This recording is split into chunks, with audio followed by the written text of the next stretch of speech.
cert e că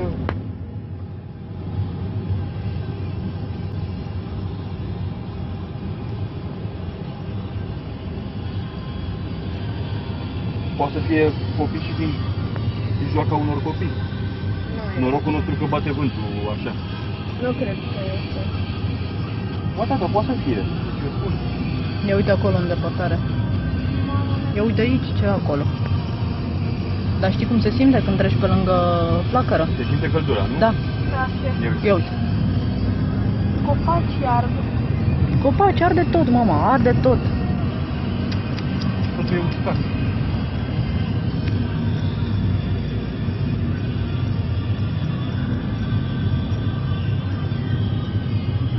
Ca și atunci când ai de foc la o hârtie, așa imediat ajunge la...